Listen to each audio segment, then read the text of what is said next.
Universitas Tikubang Unisbank Semarang. Eksis sejak 1968.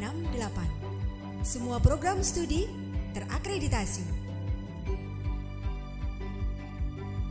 Daftar dan registrasi online di website pmb.unisbank.ac.id. Unisbank hebat.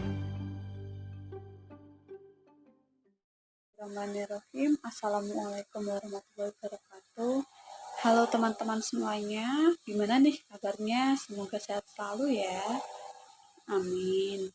Sebelum memulai presentasi, alangkah lebih baiknya kita mengucapkan puji syukur kehadirat Allah Subhanahu wa Ta'ala yang telah memberikan rahmat dan hidayahnya sehingga saya sendiri dapat menyelesaikan tugas tepat pada waktunya.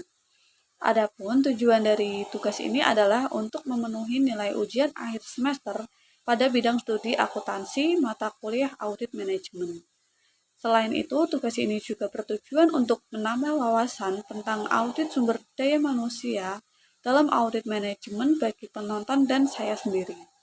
Saya mengucapkan terima kasih kepada Bapak Arif Dwi Nugroho selaku dosen mata kuliah audit manajemen yang telah memberikan tugas ini sehingga dapat menambah pengetahuan dan wawasan sesuai dengan bidang studi yang saya tekuni. Sebelum masuk ke materi, izinkan saya memperkenalkan diri saya sendiri, Rahma Dwi Cahyaningrum dengan NIM 2005 520022, mahasiswi Fakultas Ekonomika dan Bisnis, Program Studi Akuntansi di Universitas Tikubang Semarang. Baiklah teman-teman, langsung saja kita mulai. Di sini saya akan menjelaskan materi tentang audit sumber daya manusia. Materi yang pertama, definisi audit sumber daya manusia.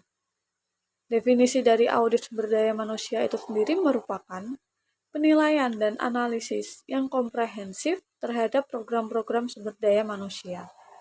Walaupun secara khusus audit ini dilakukan pada Departemen SDM, tetapi tidak terbatas hanya pada aktivitas yang terjadi pada departemen ini. Audit termasuk studi terhadap fungsi manajemen SDM pada organisasi secara keseluruhan, termasuk yang dilaksanakan oleh manajer dan para supervisor. Audit sumber daya manusia ini menekankan penilaian atau evaluasi terhadap berbagai aktivitas sumber daya manusia yang terjadi pada perusahaan dalam rangka memastikan apakah aktivitas tersebut telah berjalan secara ekonomis, efisien, dan efektif dalam mencapai tujuannya serta memberikan rekomendasi perbaikan atas berbagai kekurangan yang masih terjadi pada aktivitas sumber daya manusia yang diaudit untuk meningkatkan kinerja dari program atau aktivitas tersebut. Audit itu sendiri bisa dilakukan terhadap satu divisi ataupun departemen, atau mungkin juga bisa dilakukan terhadap keseluruhan organisasi. Dari hasil audit itu akan diketahui apakah kebutuhan potensial sumber daya manusia perusahaan telah memenuhi atau tidak akan berbagai hal dalam aktivitas sumber daya manusia yang masih bisa ditingkatkan kinerjanya. Audit sumber daya manusia itu sendiri membantu perusahaan meningkatkan kinerja atas pengelolaan SDM dengan cara yaitu yang pertama menyediakan umpan balik nilai kontribusi fungsi SDM terhadap strategi bisnis dan tujuan perusahaan. Yang kedua, menilai kualitas praktik, kebijakan, dan pengelolaan sumber daya manusia. Yang ketiga, melaporkan keberadaan SDM saat ini dan langkah-langkah perbaikan yang dibutuhkan. Yang keempat, menilai biaya dan manfaat praktik SDM. Yang kelima, menilai hubungan SDM dengan manajer lini dan cara-cara mengikatnya. Yang keenam, merancang paduan untuk menentukan standar kinerja sumber daya manusia. Yang ketujuh, mengidentifikasi area yang perlu diubah dan ditingkatkan dengan rekomendasi khusus. Yang kedua, kerangka kerja audit sumber daya manusia. Kerangka kerja audit sumber daya manusia menghubungkan pengelolaan sumber daya manusia dengan tujuan bisnis perusahaan secara keseluruhan. Dengan hubungan ini, audit menilai dukungan SDM terhadap pencapaian tujuan perusahaan, komitmen perusahaan dalam memberdayakan dan melibatkan sumber daya manusia, serta mengidentifikasi permasalahan yang terjadi dalam hubungan tersebut dan merekomendasikan langkah-langkah perbaikan yang diperlukan. Berdasarkan rekomendasi dari hasil audit perusahaan, melakukan perubahan dan mengevaluasi pengaruh perubahan-perubahan dari hasil audit, maka terdapat kerangka audit sebagai berikut, yaitu tujuan bisnis, itu ada ke bawah lagi itu pengelolaan sumber daya manusia yang berisi penentuan prioritas pengelolaan sumber daya manusia, pengembangan strategi sumber daya manusia, aktivitas program sumber daya manusia harian, lalu peningkatan berkelanjutan, itu evaluasi pengaruh perusahaan dari hasil audit, lalu audit sumber daya manusia, sama identifikasi dan implementasi program perbankan. Selanjutnya, materi yang ketiga, tujuan audit sumber daya manusia. Ada beberapa hal yang ingin dicapai melalui audit sumber daya manusia yang merupakan tujuan dari dilakukannya audit itu sendiri, yaitu yang pertama, menilai efektivitas dari fungsi sumber daya manusia. Yang kedua, menilai apakah program atau aktivitas sumber daya manusia telah berjalan secara ekonomis, efektif, dan efisien. Yang ketiga, memastikan ketaatan berbagai program atau aktivitas sumber daya manusia terhadap ketentuan hukum, peraturan, dan kebijakan yang berlaku di suatu perusahaan. Yang keempat, mengidentifikasi berbagai hal yang masih dapat ditingkatkan terhadap aktivitas sumber daya manusia dalam menunjang kontribusinya terhadap perusahaan. Yang kelima, merumuskan beberapa langkah perbaikan yang tepat untuk meningkatkan ekonomisasi, efisiensi, dan efektivitas berbagai program atau aktivitas sumber daya manusia. Menurut William B. Wetter, Jr. dan Kate Davis menyebutkan beberapa manfaat dari audit sumber daya manusia, yaitu antara lain yang pertama, mengidentifikasi kontribusi dari Departemen SDM terhadap organisasi. Yang kedua, meningkatkan citra profesional Departemen SDM. Yang ketiga, mendorong tanggung jawab dan profesionalisme yang tinggi karyawan Departemen SDM. Yang keempat, memperjelas tugas-tugas dan tanggung jawab Departemen SDM. Yang kelima, mendorong terjadinya keragaman kebijakan dan praktik-praktik SDM. Yang keenam, menemukan masalah-masalah kritis dalam bidang SDM. Yang ketujuh, memastikan ketaatan terhadap hukum dan peraturan dalam praktik SDM. Yang kedelapan, menurunkan biaya SDM melalui prosedur SDM yang lebih efektif. Yang kesembilan, meningkatkan keinginan untuk berubah dalam Departemen SDM. Yang kesepuluh, memberikan evaluasi yang cermat terhadap sistem informasi sumber daya manusia. Selanjutnya, pendekatan audit sumber daya manusia. Ada 3 pendekatan utama dalam audit SDM yang umum digunakan, yaitu yang pertama, menentukan ketaatan pada hukum dan berbagai peraturan yang berlaku. Kedua, mengukur kesesuaian program dengan tujuan organisasi. Yang ketiga, menilai kinerja program. Di sini saya akan menjelaskan satu persatu. mulai dari yang pertama menentukan ketaatan pada hukum dan peraturan yang berlaku.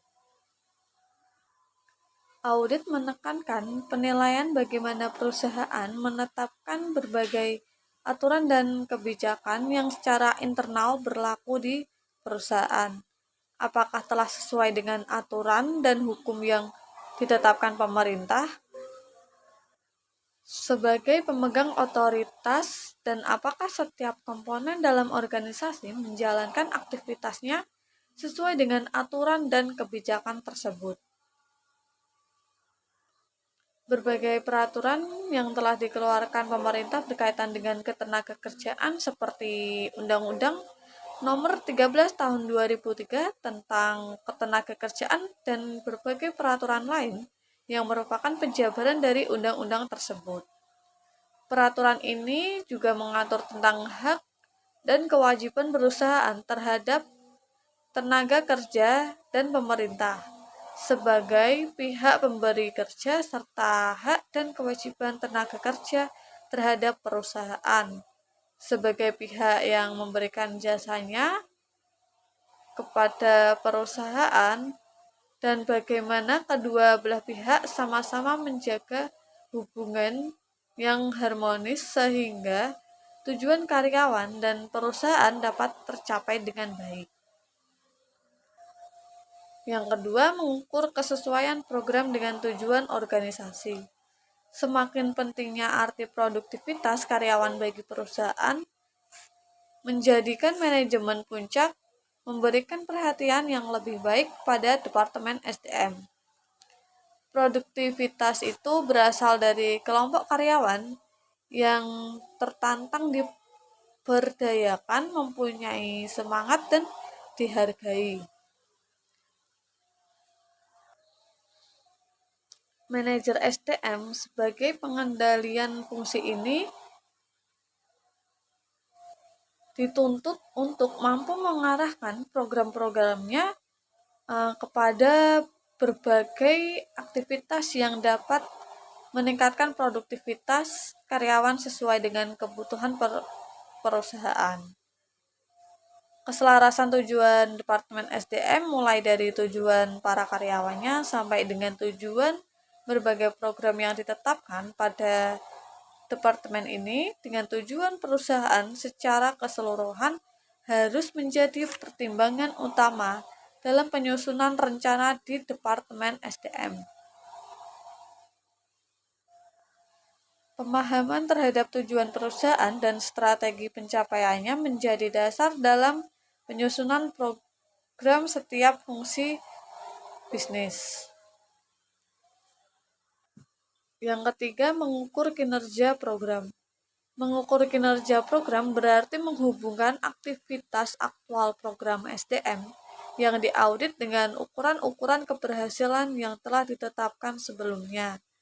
Di samping ukuran-ukuran keberhasilan, penilaian kinerja program juga dihubungkan dengan strategi dan rencana yang telah ditetapkan. Untuk mencapai tujuannya, fungsi SDM menetapkan berbagai program sebagai implementasi rencana yang telah ditetapkan. Dalam pelaksanaan audit, masing-masing pendekatan ini tidak berdiri sendiri, tetapi lebih kepada kombinasi dari ketiganya. Untuk mendapatkan hasil audit yang secara optimal, dapat membantu manajemen dalam meningkatkan keunggulan bersaingnya perusahaan.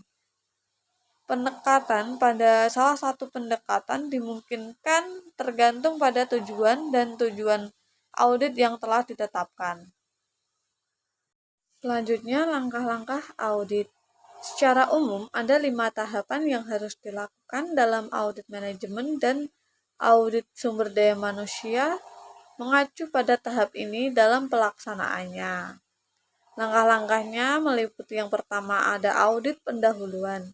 Pada tahapan ini, auditor menekankan pada auditnya pencarian informasi latar belakang dan gambaran umum terhadap program atau aktivitas sumber daya manusia yang diaudit.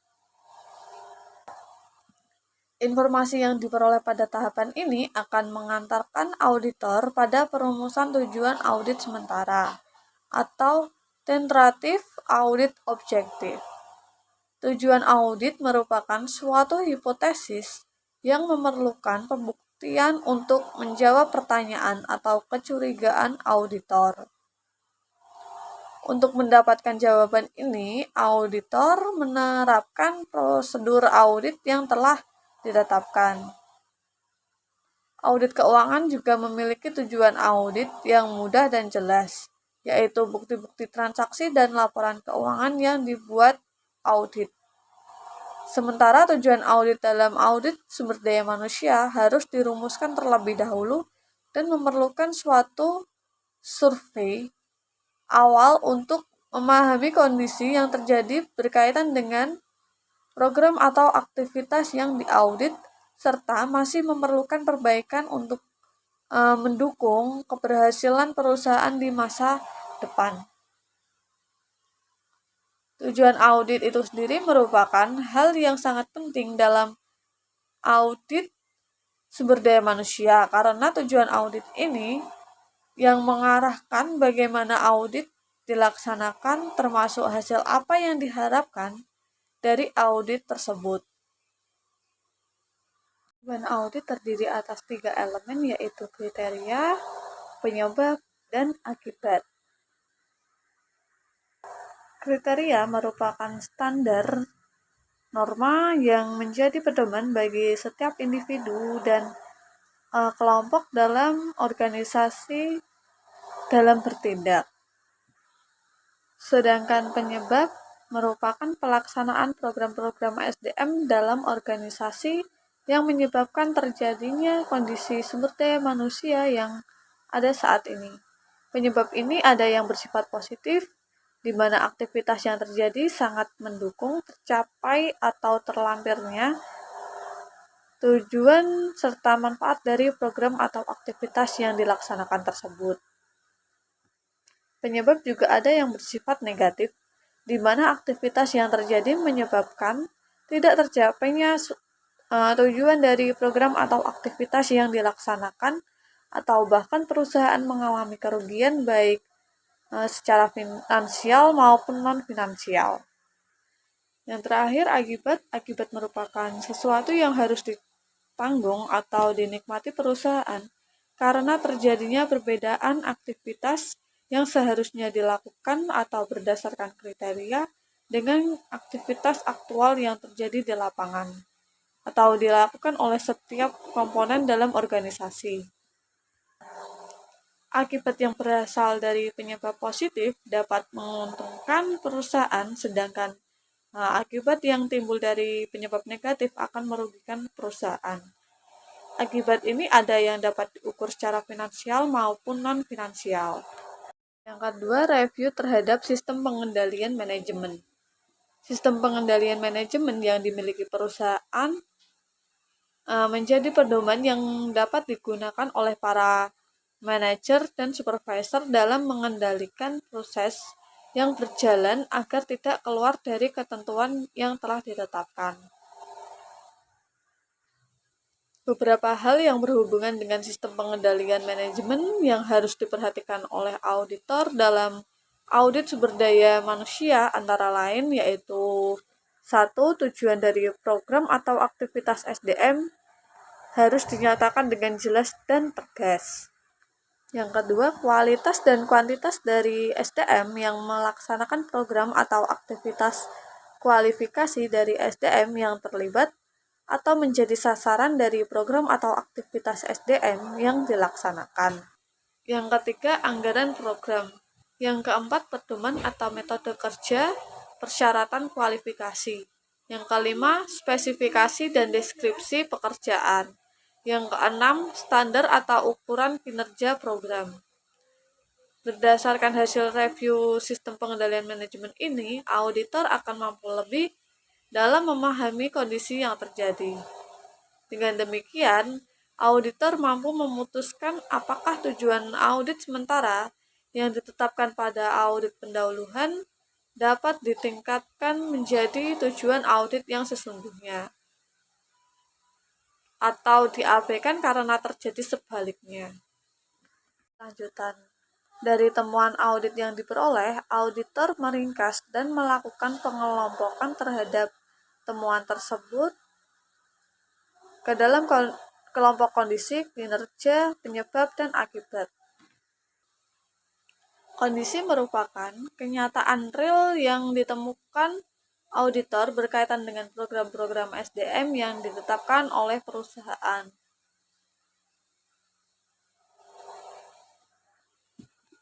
Selanjutnya, kriteria. Kriteria merupakan berbagai aturan atau norma dan standar sebagai pedoman bertindak dalam pengelolaan SDM.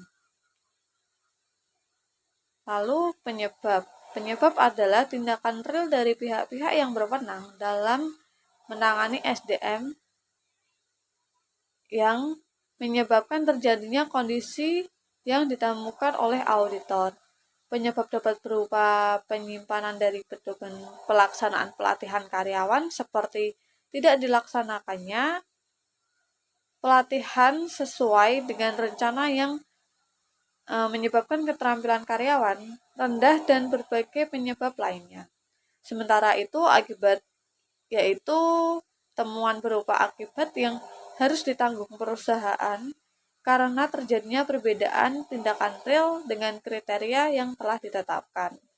Temuan akibat ini dapat berupa banyaknya produk cacat, karyawan kurang terampil dalam mengoperasikan mesin, dan berbagai bentuk akibat lainnya. Keempat, pelaporan. Laporan harus disajikan dalam bahasa yang mudah dipahami. Laporan audit harus memuat tentang informasi latar belakang, kesimpulan audit, dan disertai dengan temuan-temuan audit sebagai bukti pendukung kesimpulan tersebut. Dalam laporan juga harus disajikan rekomendasi yang diusulkan auditor sebagai alternatif perbaikan terhadap penyimpangan atau kekurangan yang masih terjadi. Sebagai kelengkapannya, laporan juga harus menyatakan ruang lingkup dari audit yang dilakukan. Langkah yang kelima atau terakhir, tindak lanjut. Tindak lanjut ini merupakan implementasi dari rekomendasi yang diajukan auditor. Manajemen dan auditor harus sepakat dan secara bersama-sama dalam melaksanakan tindak lanjut perbaikan tersebut.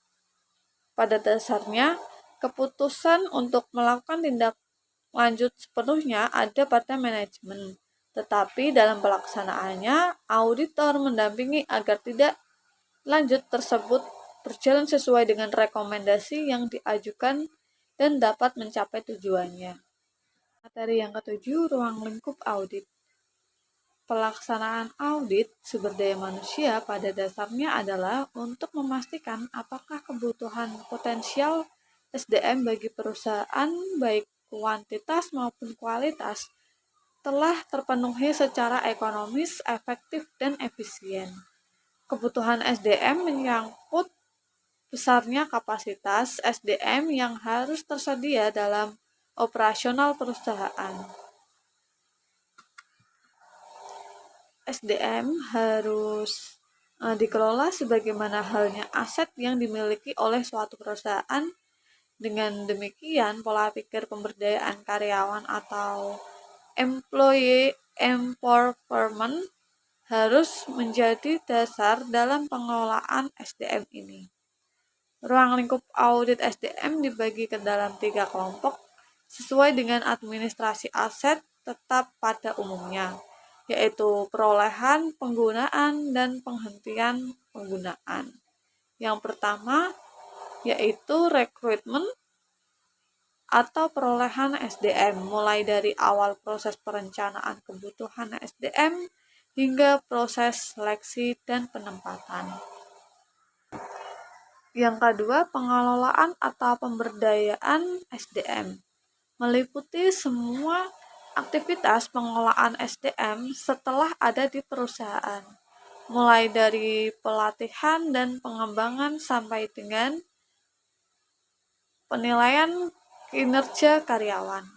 Yang ketiga, pemutusan hubungan kerja atau PHK karena mengundurkan diri maupun pemecatan akibat pelanggaran aturan perusahaan. Materi yang kedelapan, program kerja audit. Program kerja audit atau cukup disebut dengan program audit merupakan rencana dan langkah kerja yang harus diikuti auditor dalam melaksanakan tugas audit berdasarkan tujuan dan tujuan audit yang telah ditetapkan. Program kerja audit ini memuat beberapa pernyataan dan langkah kerja untuk memperoleh temuan audit sesuai dengan tahapan-tahapan audit.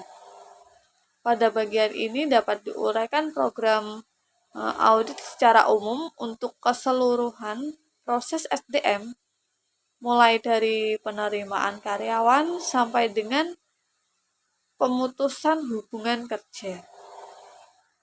Materi yang ke-9 menjelaskan audit atas perolehan SDM. Ada 3 macam. Yang pertama, perencanaan SDM.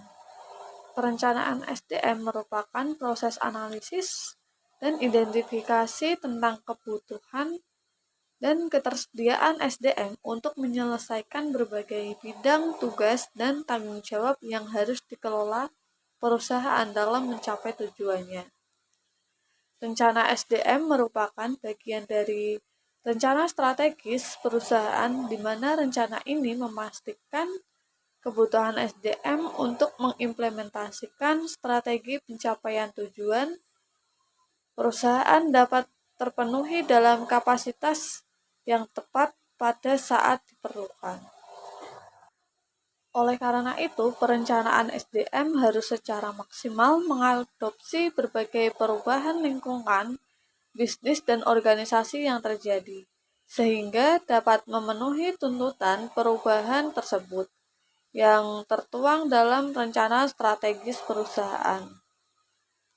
Tanggung jawab perencanaan SDM pada dasarnya terletak pada seluruh manajer yang membutuhkan SDM dan Departemen SDM sebagai koordinator yang menangani bidang SDM.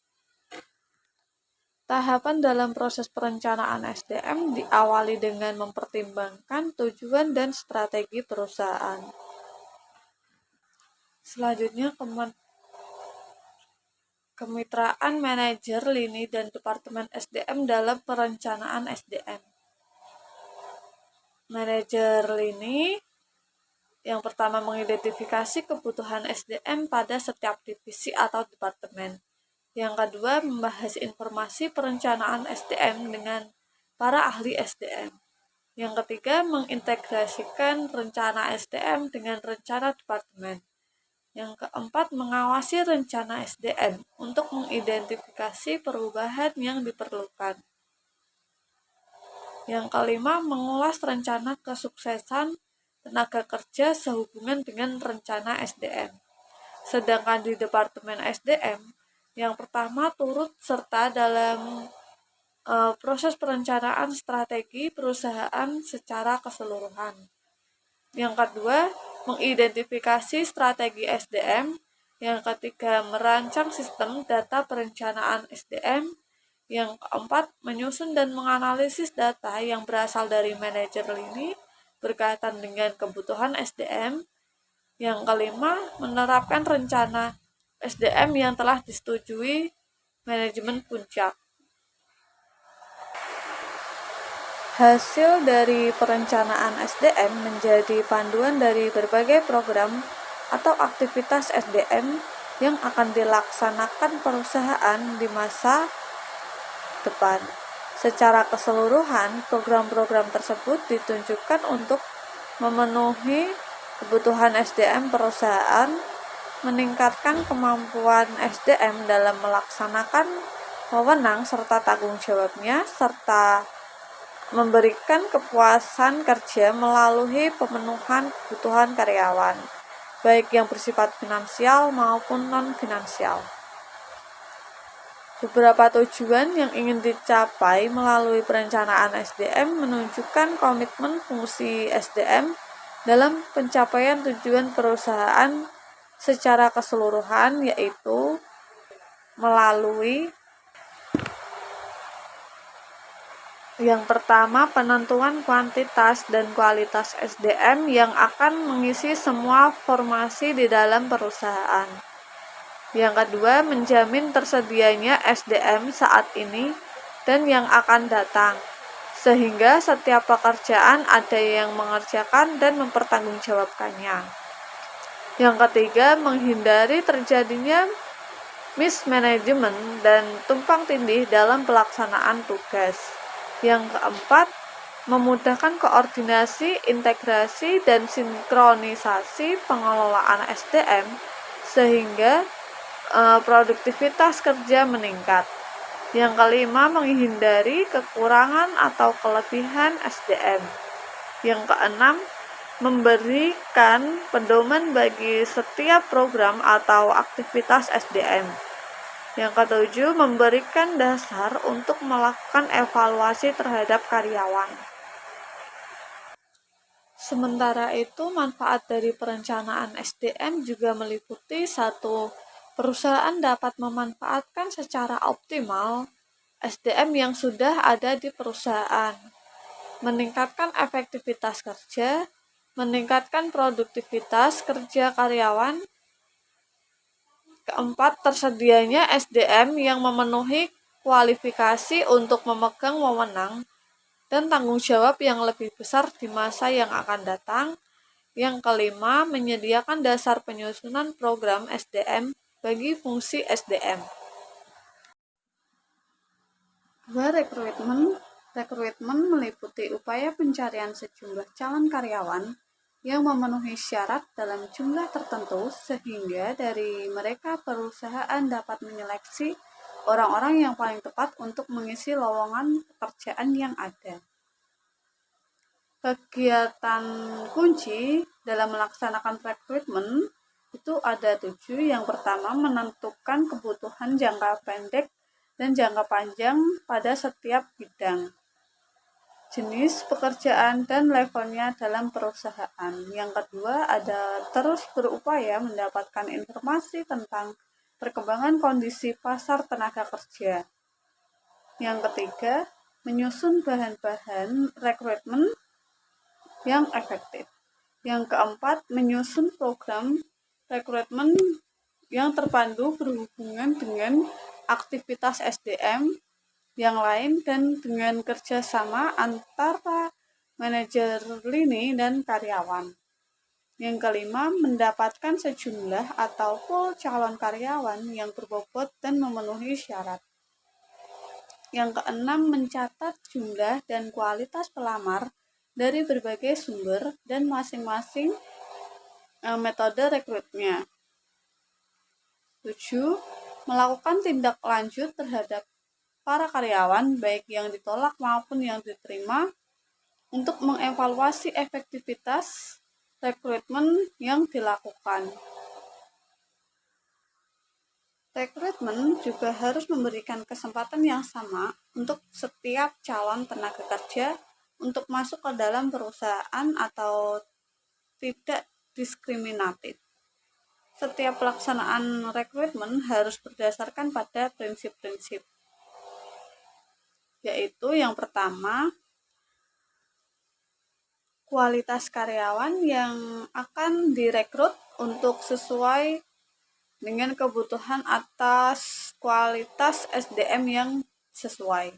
Oleh karena itu, rekrutmen harus berpedoman pada analisis pekerjaan, deskripsi pekerjaan, dan spesifikasi pekerjaan. Yang kedua, jumlah karyawan yang diperlukan harus sesuai dengan pekerjaan yang tersedia. Yang ketiga, harus dilakukan dengan biaya yang paling minimal atau ekonomis. Yang keempat, perencanaan dan keputusan strategi tentang rekrutmen. Yang kelima, fleksibel. Yang keenam, pertimbangan-pertimbangan hukum. Ketiga, seleksi dan penempatan. Seleksi itu sendiri adalah proses mendapatkan dan menggunakan informasi mengenai pelamar kerja untuk menentukan siapa yang seharusnya diterima menduduki posisi jangka pendek dan jangka panjang. Sementara itu, penempatan berkaitan dengan pencocokan seseorang dengan jabatan yang akan dipegangnya. Seleksi dan penempatan bertujuan untuk menempatkan orang yang tepat pada jabatan atau pekerjaan yang tepat. Itu berarti mengukur kesesuaian antara keterampilan, pengetahuan, dan kemampuan seseorang dengan tuntutan pekerjaan dan juga kecocokan antara kepribadian, minat, kesukaan, serta kesempatan dan budaya yang terkait dengan perusahaan secara keseluruhan.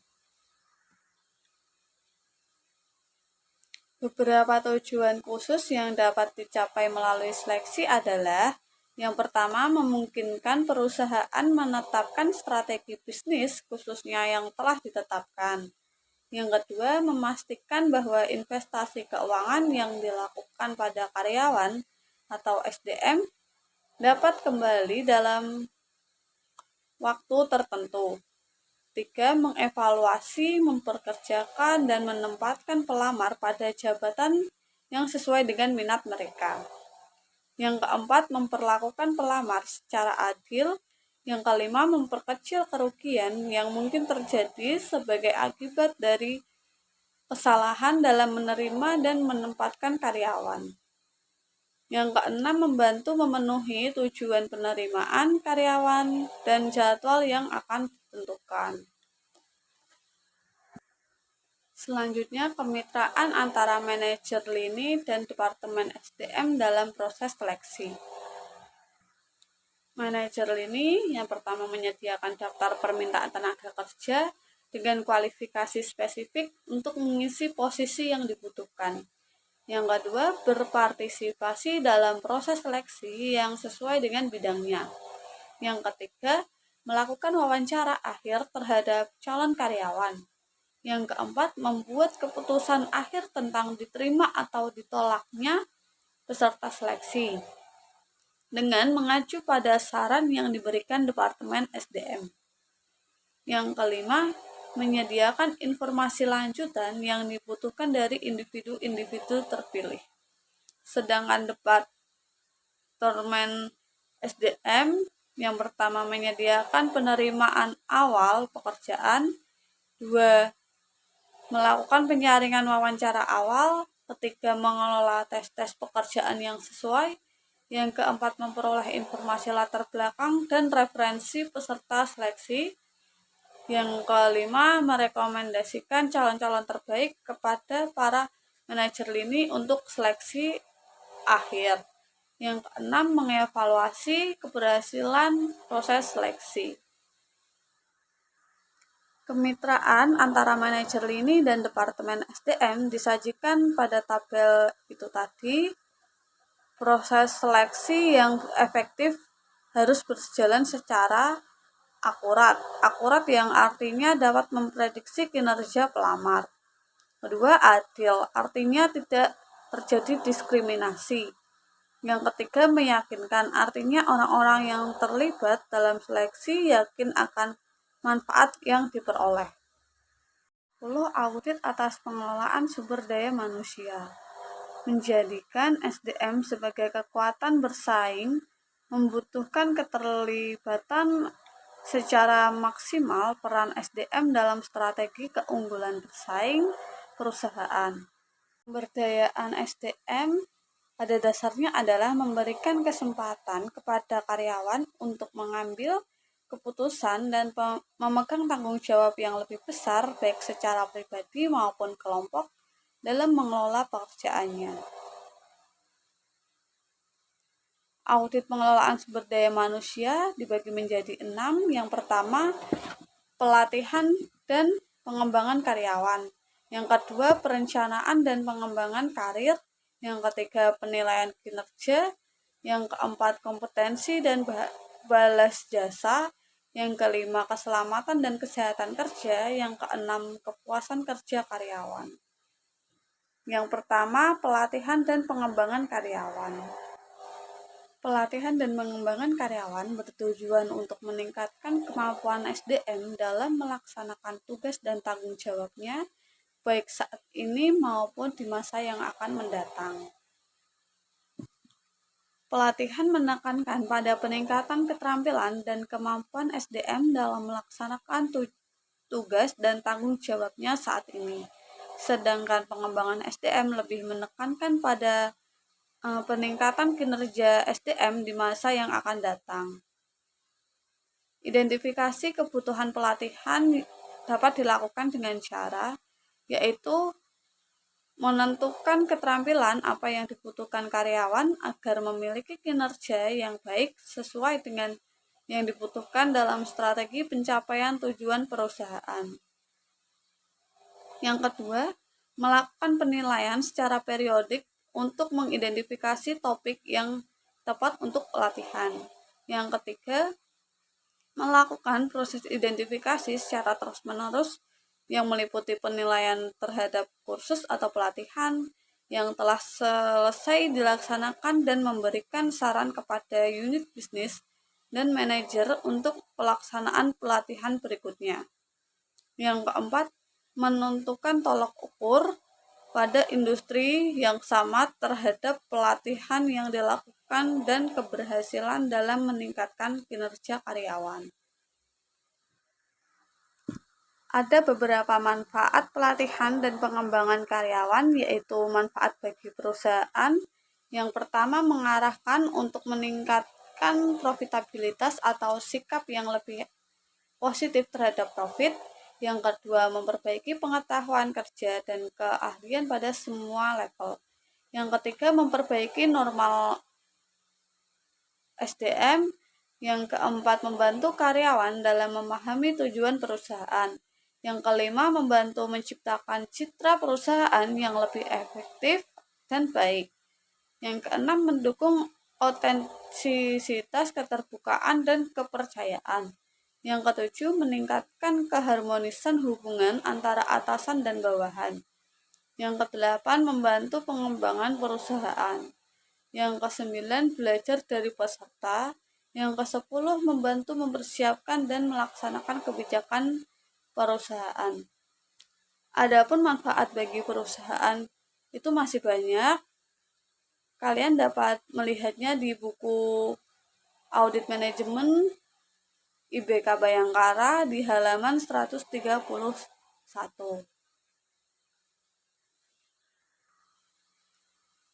Berikutnya, manfaat bagi karyawan. Yang pertama, membantu karyawan dalam membuat keputusan dan pemecahan masalah yang lebih efektif. Yang kedua, membantu mendorong dan mencapai pengembangan diri dan rasa percaya diri. Yang ketiga, meningkatkan kepuasan kerja dan pengakuan. Yang keempat, membantu karyawan dalam mengatasi stres, frustasi, dan konflik. Yang kelima, memberikan informasi tentang meningkatnya pengetahuan kepemimpinan, keterampilan komunikasi, dan sikap. Yang keenam, membantu menghilangkan rasa takut dalam melaksanakan tugas baru. Yang ketujuh, memenuhi kebutuhan personal, peserta, dan pelatih. Adapun yang terakhir, manfaat dalam hubungan kerja karyawan. Yang pertama, meningkatkan komunikasi antar kelompok dan individu. Yang kedua, membantu dalam orientasi karyawan baru dan karyawan transfer atau promosi. Yang ketiga, memberikan informasi tentang kesamaan kesempatan dan aksi alternatif. Yang keempat, meningkatkan keterampilan interpersonal. Yang kelima, memberikan informasi tentang hukum pemerintah dan kebijakan internasional. Yang keenam, membuat kebijakan perusahaan, aturan, dan regulasi. Yang ketujuh, meningkatkan kualitas moral. Yang kedelapan, membangun kekompakan kelompok. Yang kesembilan, memberikan iklim yang baik untuk belajar, pertumbuhan, dan koordinasi. Yang 10, membuat perusahaan menjadi tempat yang baik untuk bekerja dan hidup. Adapun tujuan dari pelatihan dan pengembangan secara garis besar yaitu 1. Meningkatkan kuantitas dan kualitas output. Yang kedua, menurunkan biaya kegagalan produk. Yang ketiga, menurunkan pemborosan penggunaan sumber daya. Yang keempat, menurunkan kecelakaan kerja. Yang kelima, menurunkan perputaran karyawan, tingkat absensi, dan meningkatkan kepuasan kerja. Yang keenam, mencegah timbulnya rasa antipati atau apriyoti karyawan. Sedangkan efektivitas dari program pelatihan dan mencapai tujuannya dapat dilihat dari beberapa aspek, yaitu yang pertama, validasi pelatihan. Apakah peserta memperoleh keahlian, pengetahuan, dan kemampuan selama mengikuti pelatihan? Yang kedua, transfer ilmu pengetahuan. Apakah keahlian, pengetahuan, dan kemampuan yang diperoleh selama pelatihan dapat meningkatkan kinerja karyawan dalam melaksanakan tugas dan tanggung jawabnya? Yang ketiga, validasi interorganisasional. Apakah kinerja kelompok yang mengikuti program pelatihan di perusahaan yang sama dapat dibandingkan dengan kinerja kelompok sebelumnya? Apakah sesuatu program pelatihan yang ditetapkan pada suatu perusahaan juga berhasil di perusahaan yang lain? Yang kedua, perencanaan dan pengembangan karir. Karir adalah seluruh pekerjaan yang dimiliki atau dilakukan oleh individu selama masa hidupnya. Karir merupakan pola dari pekerjaan dan sangat berhubungan dengan pengalaman, yaitu posisi, wewenang, keputusan, dan interpretasi subjektif atas pekerjaan dan aktivitas selama masa kerja individu.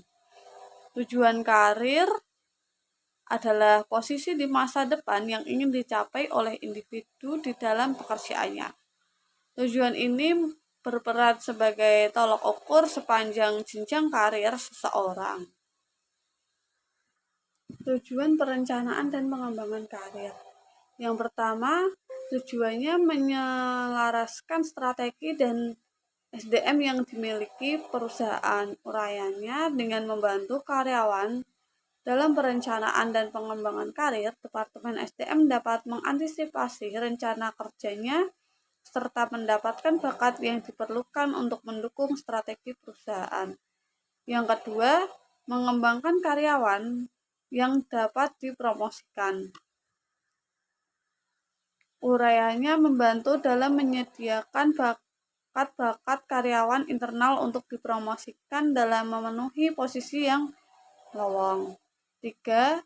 Tujuan mendukung keberagaman tenaga kerja. Urayanya membantu memahami harapan dan tujuan perusahaan karena karyawan berasal dari berbagai latar belakang. Yang keempat, menurunkan perputaran karyawan. Urayanya meningkatkan perhatian dan loyalitas karyawan akan loyalitasnya terhadap perusahaan serta mengurangi perputaran karyawan. Yang kelima, mendorong munculnya potensi karyawan. Mendorong karyawan untuk lebih selektif dalam menggunakan kemampuan sebab mereka mempunyai tujuan karir yang lebih khusus. Yang keenam, meningkatkan perkembangan pribadi, yaitu mendorong karyawan untuk tumbuh dan berkembang. Yang ketujuh, mengurangi ketergantungan karyawan pada pihak lain dalam pengembangan karirnya. Urayanya menjadikan karyawan sadar akan pentingnya kualifikasi karyawan, mencegah manajer mementingkan diri sendiri, dan menyadarkan bahwa Departemen SDM bukanlah yang menentukan segala-galanya dalam perencanaan dan pengembangan karir karyawan. Yang kedelapan, memuaskan kebutuhan karyawan. Urayanya adanya kesempatan untuk tumbuh dan berkembang serta terpenuhi kebutuhan harga diri karyawan mendorong tercapainya kepuasan karyawan tersebut. Yang kesembilan, membantu perencanaan tindakan alternatif. Urayanya membantu menyiapkan pekerjaan yang lebih penting serta rencana kegiatan yang telah ditentukan. 3. Penilaian kinerja. Penilaian kinerja karyawan pada dasarnya adalah menghubungkan kinerja karyawan dalam melaksanakan tugas dan tanggung jawabnya dengan standar atau ukuran keberhasilan yang telah ditetapkan sebelumnya untuk tugas dan tanggung jawabnya tersebut. Berdasarkan orientasi penilaiannya, tujuan penilaian kinerja dapat dibedakan menjadi dua, yaitu tujuan penilaian yang berorientasi pada masa lalu dan tujuan penilaian yang berorientasi masa depan. Penilaian kinerja berorientasi masa lalu menekankan pada apa yang telah terjadi dicapai karyawan pada suatu periode tertentu dan mengabaikan potensi karyawan yang masih bisa ditingkatkan untuk kinerja di masa depan. Penilaian kinerja model ini lebih ditunjukkan untuk pengendalian perilaku karyawan dan menggunakannya untuk memberikan ganjaran atau hukuman, mengambil keputusan kenaikan gaji atau promosi, serta menempatkan karyawan di posisi yang paling sesuai agar tidak melakukan pekerjaan tertentu. Sementara itu, penilaian kinerja yang berorientasi masa depan memiliki beberapa tujuan penting, yaitu yang pertama, membantu tiap karyawan untuk semakin memahami tentang peran dan fungsinya di dalam perusahaan. Yang kedua, membantu karyawan mengerti kebutuhan dan kelemahan berkaitannya dengan peran dan fungsi di dalam perusahaan. 3. Meningkatkan rasa kebersamaan antara masing-masing karyawan dengan supervisor sehingga tiap karyawan memiliki motivasi kerja yang tinggi dan memberikan kontribusinya kepada perusahaan. Yang keempat, membantu mempersiapkan karyawan untuk memegang pekerjaan pada jenjang yang lebih tinggi dengan cara terus-menerus meningkatkan perilaku dan kualitas bagi posisi yang lebih tinggi. Yang kelima, menyediakan data karyawan secara berkala untuk mengambil keputusan di bidang SDM. 4. Kompensasi dan balas jasa. Kompensasi adalah sesuatu yang diterima karyawan sebagai pengganti atau imbalan atas kontribusi yang telah diberikan karyawan kepada perusahaan. Tujuan dari manajemen kompensasi adalah untuk membantu perusahaan mencapai tujuan dan menjamin terciptanya keadilan internal dan eksternal. Kompensasi itu ada keuangan dan non-keuangan. Yang pertama, keuangan. Keuangan itu dibagi lagi menjadi dua, yaitu langsung dan tidak langsung. Yang langsung itu terdiri dari gaji pokok dan gaji variabel. Gaji pokok itu berupa upah atau gaji. Kalau gaji variabel itu insentif, bonus, kepemilikan saham, jasa produksi, dan lain-lain. Kalau yang tidak langsung itu berupa asuransi, pesangon, beasiswa, lembur cuti, pensiun, rumah, kendaraan, dan lain-lain. Adapun yang non-keuangan juga dibagi menjadi dua, yaitu berupa karir dan lingkungan kerja. Kalau yang berupa karir itu rasa aman pada jabatan, peluang promosi, prestasi istimewa, pengakuan karya. Kalau lingkungan kerja itu berupa pujian, rasa aman, persahabatan, rasa senang, dan lingkungan kerja kondusif. Adapun tujuan dari pemberian upah dan gaji itu, yang pertama menjalin kerja yang formal antara perusahaan dan karyawan. Kedua, mencapai kepuasan kerja karyawan. Ketiga, merekrut karyawan yang berkualitas. Keempat, meningkatkan motivasi kerja karyawan. Yang kelima, meningkatkan stabilitas karyawan. Yang keenam, meningkatkan disiplin karyawan. Yang ketujuh, mencegah masuknya pengaruh serikat pekerja ke dalam perusahaan. Kedelapan, menghindar investasi pemerintah. Yang kelima, keselamatan dan kesehatan kerja. Keselamatan dan kesehatan kerja mengacu pada kondisi fisiologis, fisik, dan psikologis karyawan yang diakibatkan oleh lingkungan dan fasilitas kerja yang disediakan oleh perusahaan. Gangguan keselamatan dan kesehatan kerja dapat berupa 1. Kecelakaan kerja, 2. Penyakit yang diakibatkan oleh pekerjaan, 3. Kehidupan kerja yang berkualitas rendah, 4. Stres pekerjaan, 5. Kelelahan kerja. Adapun program-program keselamatan dan kesehatan kerja, yaitu yang pertama pemantauan tingkat keselamatan dan kesehatan kerja, kedua pengendalian stres dan kelelahan kerja, yang ketiga mengembangkan kebijakan kesehatan kerja, yang keempat menciptakan program kebugaran, yang keenam kepuasan kerja karyawan. Semakin tinggi penilaian terhadap kegiatan dirasakan sesuai dengan keinginan individu, maka semakin tinggi pula kepuasan terhadap kegiatan tersebut. Kepuasan kerja merupakan gambaran evaluasi seorang atas perasaan sikapnya, senang atau tidak senang, puas atau tidak puas dalam bekerja.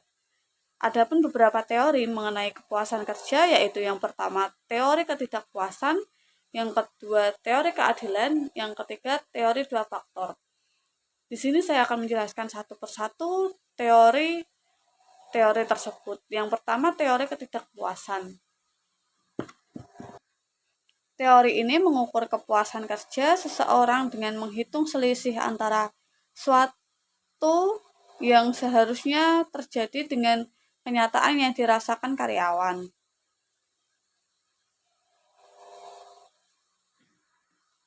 Diskrepasi positif terjadi apabila yang diperoleh karyawan lebih besar daripada yang seharusnya, sehingga memberikan kepuasan yang lebih besar pada karyawan tersebut. Sedangkan diskrepasi negatif jika terjadi sebaliknya. Yang kedua, teori keadilan.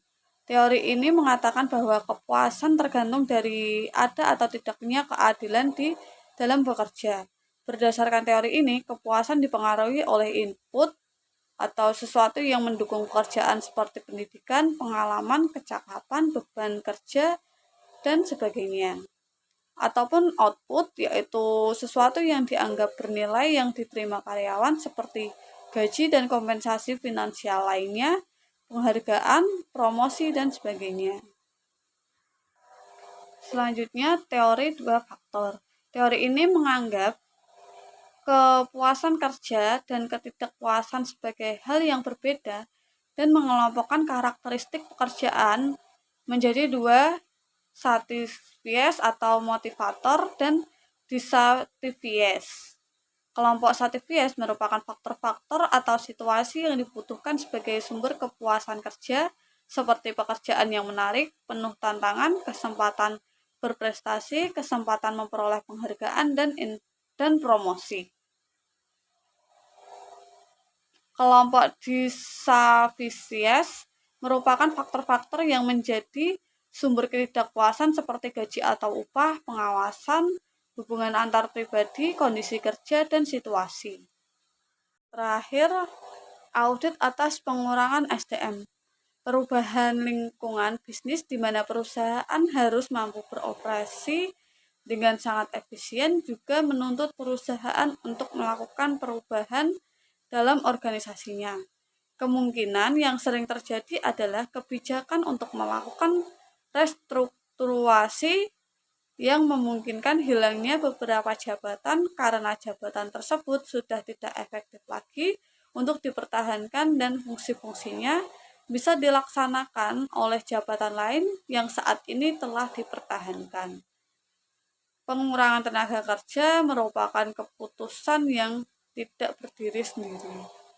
Mengakhiri presentasi di sini, saya ingin menyampaikan sebuah motivasi untuk penonton, yaitu motivasi dari saya, jangan pernah berhenti belajar. Karena apa? Karena hidup ini tak pernah berhenti untuk mengajar. Demikian akhir dari presentasi saya.